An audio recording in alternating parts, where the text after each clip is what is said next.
Al respecto, debemos tener mucho cuidado en cuanto a la decisión de retirar o no los fármacos. Como vieron, los resultados que hay es por ensayos clínicos. Si se decide retirarla o no, debe hacerse igual bajo ensayos clínicos. Si la toxicidad de la bleomicina a largo plazo en estos ensayos clínicos, en cuanto a la toxicidad cardiopulmonar, esta va del 3% al 1.5% a largo plazo, entre 8 y 12 años en estos pacientes, sobre todo en los pacientes de bajo riesgo. Ahora, aquí existen pues muchas aseveraciones y tenemos en la práctica clínica, hay pacientes que con la primera dosis hacen alteraciones y hay pacientes que les dan un segundo rescate o demás y no tienen ningún problema pulmonar. Me ha tocado ver también pacientes en remisión completa con EBVD, perfectas condiciones, y cuando se van a la radiación a mediastino, pues hacen una toxicidad importante. Sin embargo, las toxicidades las estamos viendo cuando el paciente o llega a terapia intensiva o cuando regresa para la consolidación después de haber terminado o han pasado un mes o mes y medio de la radioterapia. Al respecto, es donde debemos tener cuidado en relación a evaluar a los pacientes de manera individualizada. Ahora, en los esquemas de la toxicidad también es una toxicidad acumulada.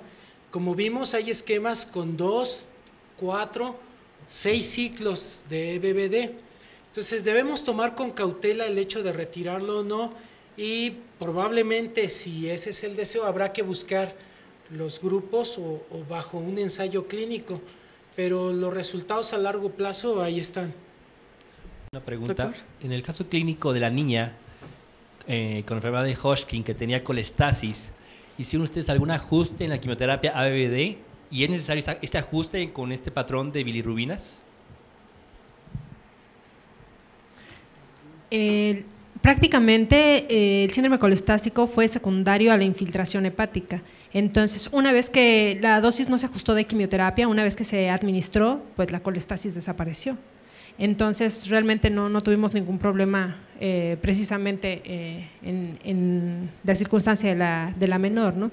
Yo creo que nuestro mayor reto directamente es en este tipo de casos de todos los pacientes, pero en especial, por ejemplo, en los niños, es el tiempo de retardo al diagnóstico.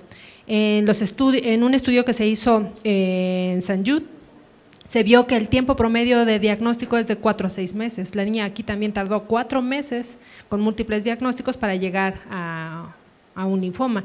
Y si lo hubieran detectado de forma más temprana, no hubiera aparecido a lo mejor ni el síndrome colestático, ni las lesiones posteriores o los cuadros infecciosos recurrentes que le dan una mayor morbimortalidad, ¿no?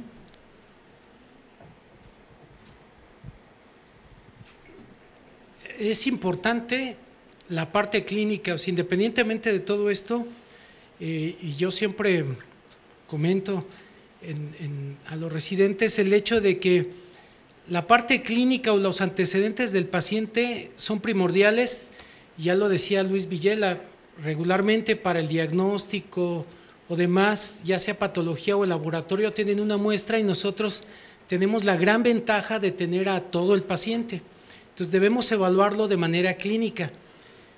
Enfermedad de Hodgkin infiltra en los estadios avanzados con mucha frecuencia hígado y generalmente tenemos alteraciones en las pruebas de función hepática, fosfatasa, aumento de bilirrubinas. Si nosotros descartamos infección viral, el etilismo, patología, hepatopatía previa, clínicamente al interrogatorio o demás, pues debemos dar un tratamiento al 100%. Recuerden parte de lo que comentábamos, el éxito de los tratamientos son intensidad y densidad de dosis. Si nosotros reducimos dosis por esos hechos, va a fracasar y tenemos un mayor riesgo de no mejorar o utilizar una segunda línea de tratamiento. Y recuerdo dos casos. Uno, una paciente que llegó con una encefalopatía hepática, una hepatomegalia y esplenomegalia enorme, y no se le quería hacer nada, no tenía ninguna otra enfermedad previamente. Tuvimos la fortuna de, para una cirugía, tener laboratorios previos antes de estar mal y eran normales. Decidimos darle quimioterapia intensa y después al tercer día de iniciar la quimioterapia, la paciente despertó.